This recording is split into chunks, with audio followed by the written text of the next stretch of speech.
here, and welcome to turn 1 of Android Netrunner. Okay, let's get into this. So the first thing I'm going to do is just roll for start player. Now the rules say you're supposed to select a person with the most science fiction books, but you know, I've read all the same amount of, every player's read the same amount of books, because they're all me. Now the game is supposed to go around the table in clockwise order, but we're going to be going this way, so that's one, so we're going round and anti-clockwise, which is right. Now the game rules refer to left and right.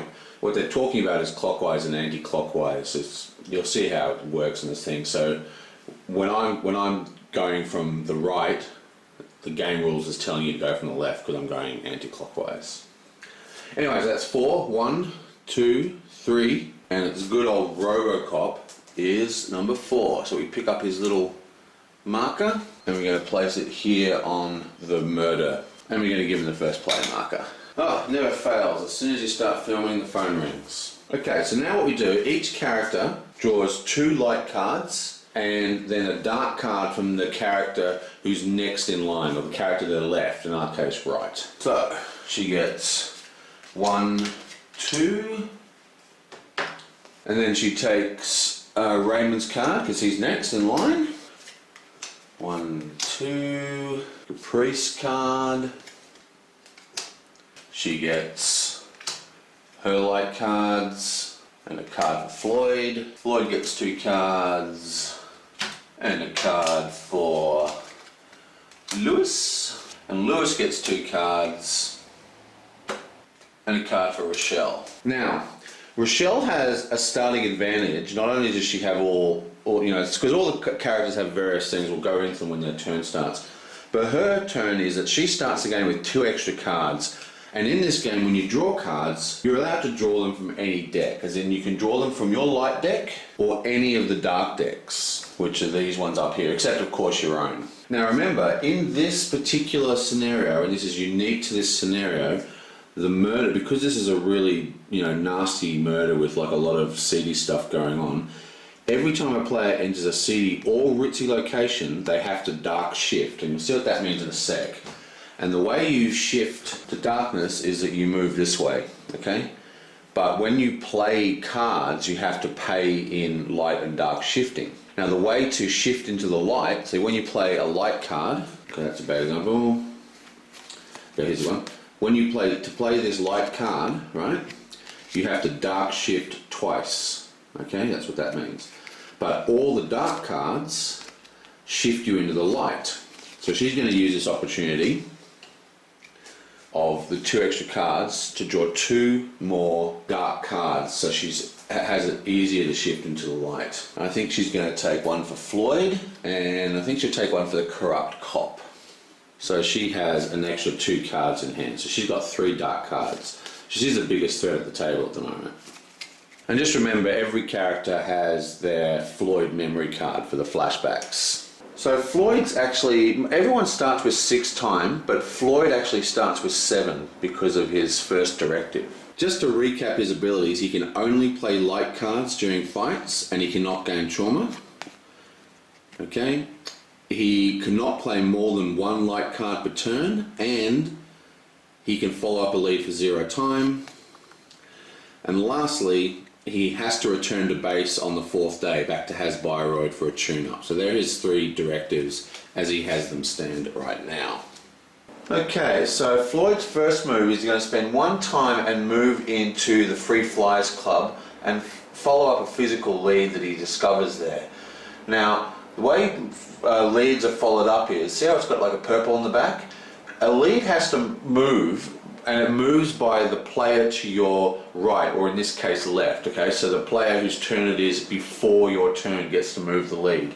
And you can move it anywhere on the table, including Earth or the Beanstalk, but it has to go on a purple location that doesn't already have a lead on it. Now, there is one more restriction, is the person who's moving the lead, in this case Caprice, can't put it in her district. Now districts are worked out by the folds in the board. So there's 1, 2, 3, 4, 5, and the Beanstalk is another district. So there's 6 districts in total. So Caprice is actually going to be moving Floyd's leads. So Floyd has followed up a physical lead, and now Caprice has to move it and place it anywhere on the board that has a purple location. Well, I think she is going to move it down here. Actually, yeah, she's going to move it down here to Pat Oswald's pub and try and keep the leads on neutral locations. That's the ones with the circles. Okay, and he's going to use that clue to dig deeper in the conspiracy and slide his marker one space up along these bricks, or puzzle pieces, or whatever you call them. Okay, so he used 1 time to move and 1 time to follow up the leads. That cost him 2 time. Okay, so I think he's going to come and interview Eve down at the toy box. So he's going to move into there. It's going to cost him 1 time, and he's going to interview her.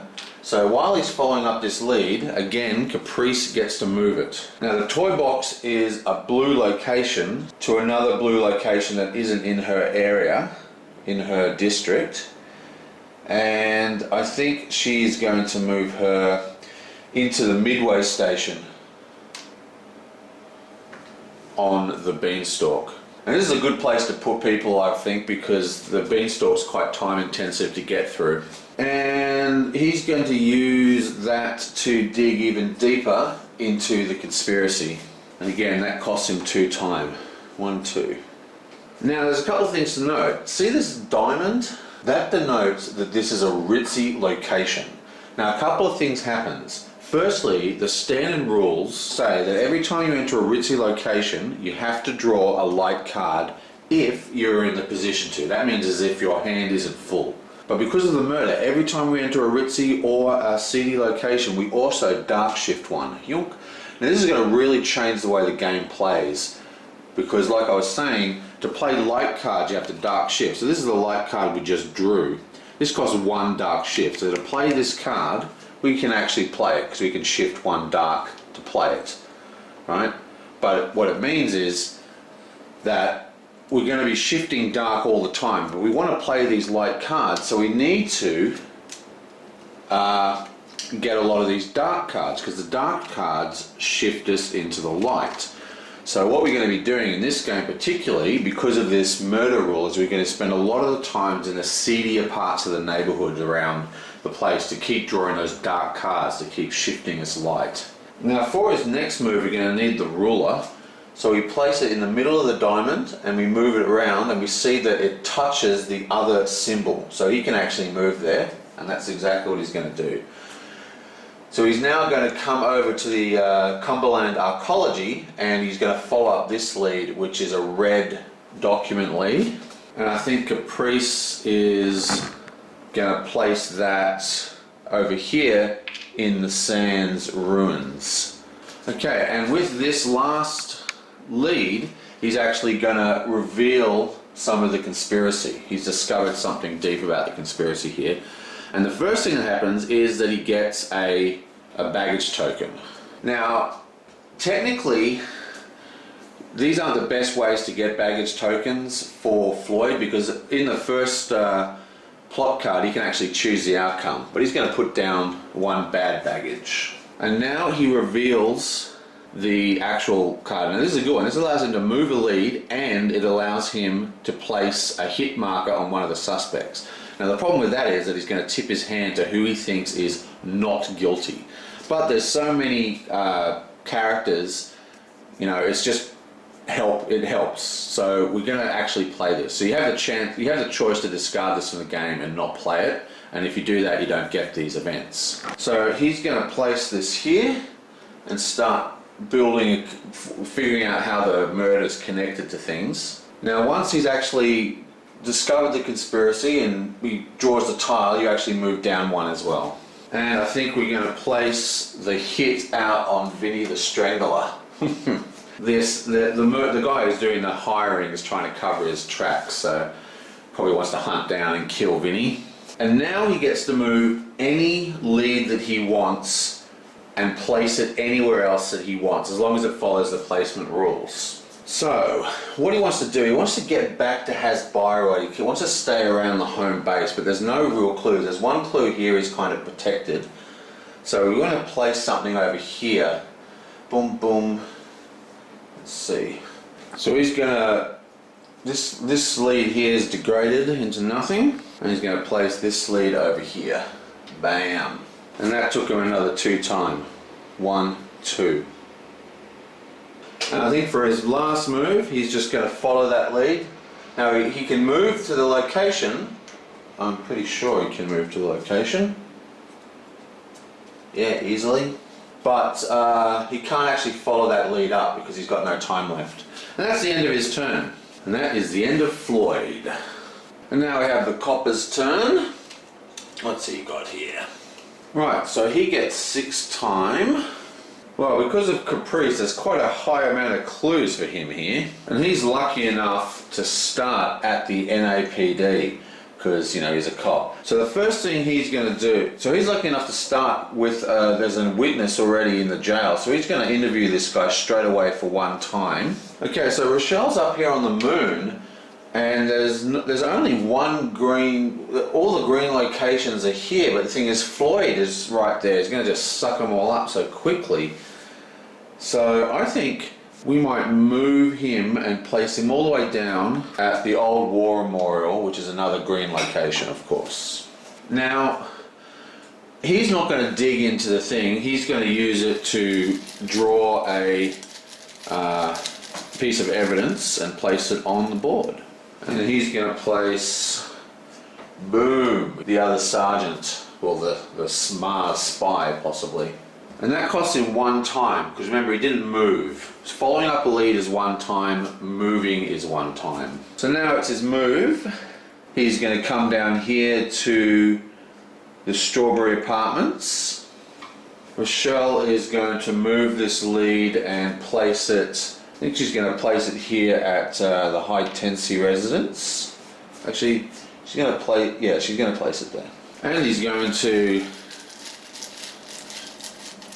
get another piece of evidence. And he's going to place a piece of, he's found a piece of evidence implicating Mark Henry here.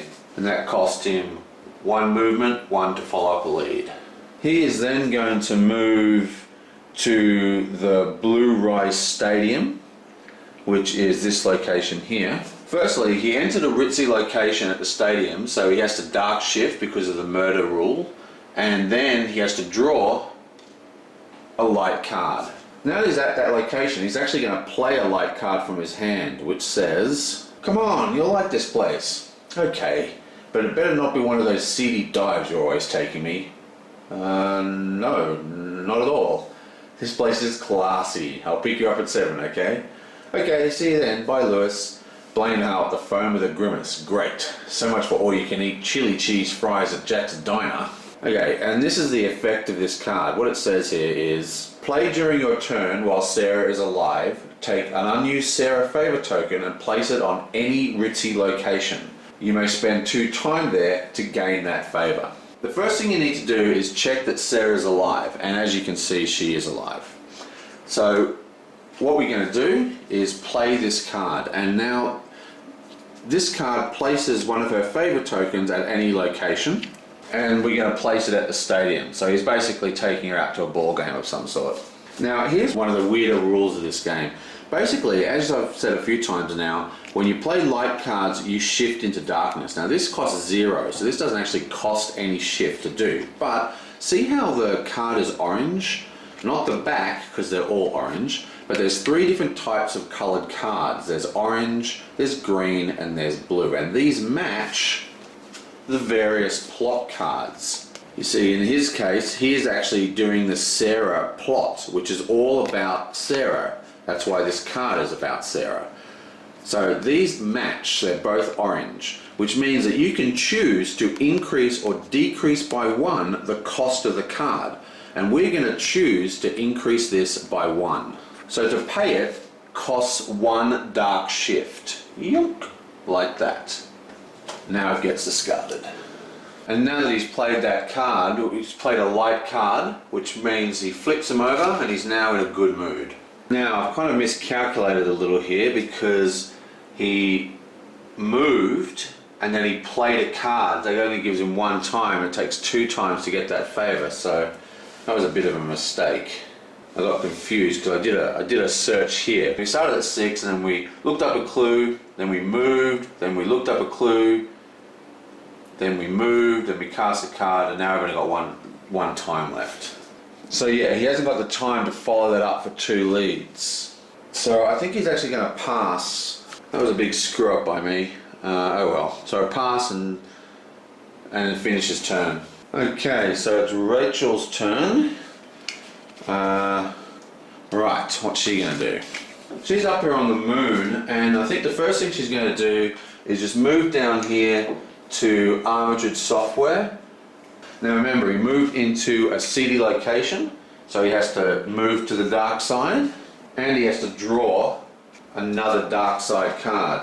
Now she's got 5 cards in hand, and she's got 1 for most of the characters, so she's going to grab 1 for Caprice, because she hasn't got 1 for Caprice yet. And then she's going to follow up a lead on Noise.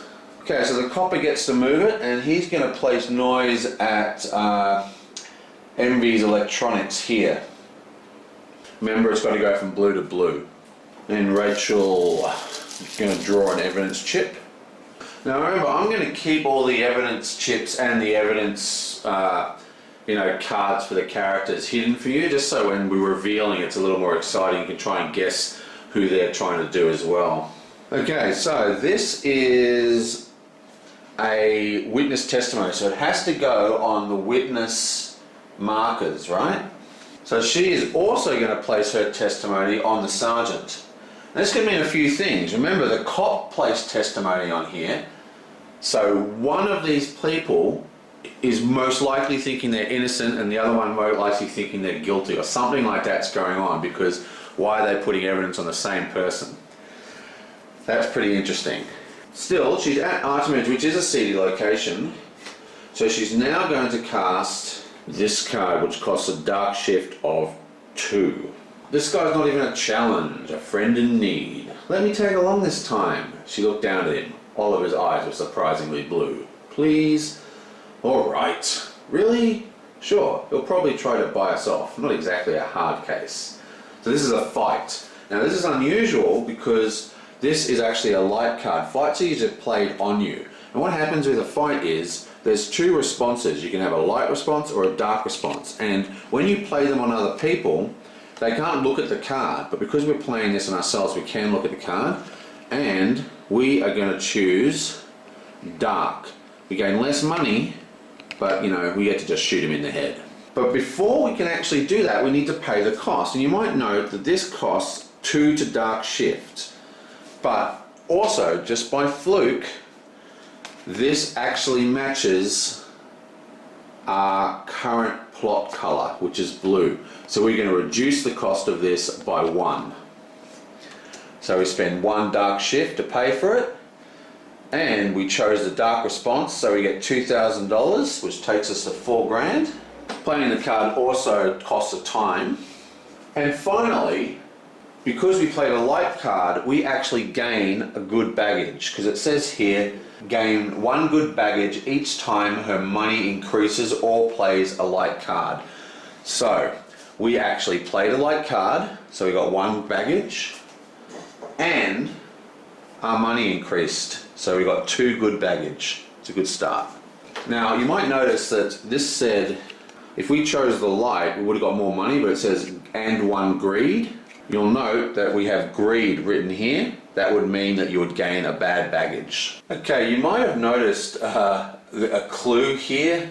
That clue, it's a green clue, and it's supposed to be up here at the central water area. Because remember, Floyd moved there, but he couldn't pick up the clue. I think I bumped it and it slid over, I didn't notice, so that's the situation the board is in.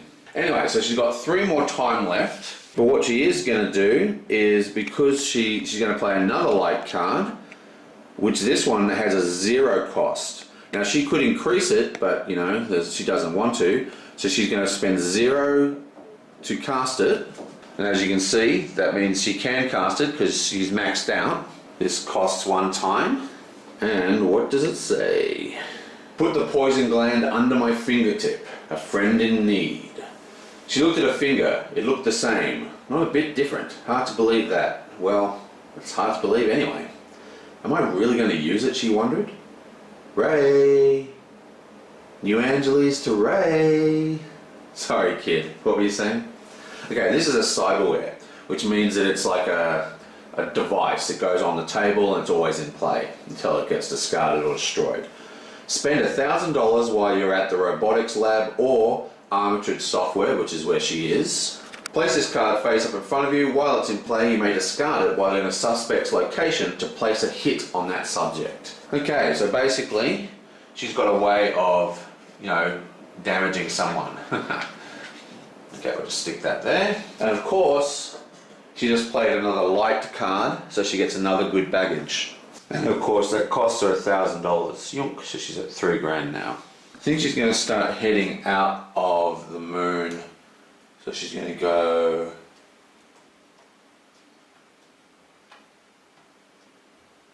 one down to Alpha Prospecting, and then she's going to go 2 down to Starport Cayuga. Now both those locations were normal, so there's no cards being drawn or anything, and no dark shifting. And that be her last 2. 1, 2. Okay, so now let's just give 6 time because it's now Raymond's turn here. Woohoo! Now Raymond is in a couple of interesting positions. One, he can hold more cards, but 2, every single person has at least 1 card to play in because they've all got their memory cards. Okay, so Raymond's down here, and look at all these clues. 1, 2, 3, 4, 5, 6 clues right next to him. But he's about to have a bad day because Floyd is going to play a memory card. Usually you want to hold these, but this just happens to be a good time to play it, I think. The day she left. I met her during the war. She was all curves and promises, wrapped around a killer smile. When I ran into an ambush, she was the one that kept me going. I crawled across 20 miles of Martian desert, only to find she'd left me a dear John. It was only later that I wondered about the timing. Play this card at the start of Raymond's turn while he is on Earth. Well, he's on Earth. It's the start of his turn. Move Raymond to a nightlife location on Earth. Raymond loses 3 time. Afterwards, return to the box.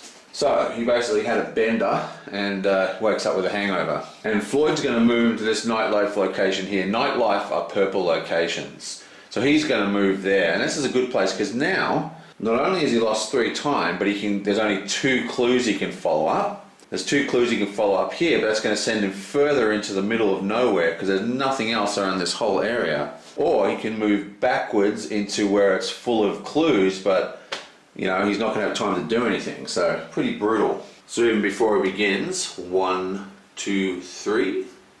Well, after that terrible move, he is going to just move 1 into here and follow up the lead at Omnicorp, which is a document lead that costs 2 time. 1 to move, 1 to follow up a lead. And Rochelle is going to place the document lead up here at the fine dining, at Westfield Real Estate. Okay, so he's going to grab a bit of evidence, and because it came from a document lead, he has to place it in the document spot, and he's placing it on this guy. Then he's going to play a light card. I'm going to check the security records, haunted by the past. You guys do what you want. I'm going to check the security records. I'm willing to bet that one of the cans is holding the clue we need. Play during your turn. Choose a lead in a location that you could move to by spending 1 time. Follow up that lead for free. You do not actually move to that location. So he has to spend 1 time. Yunk.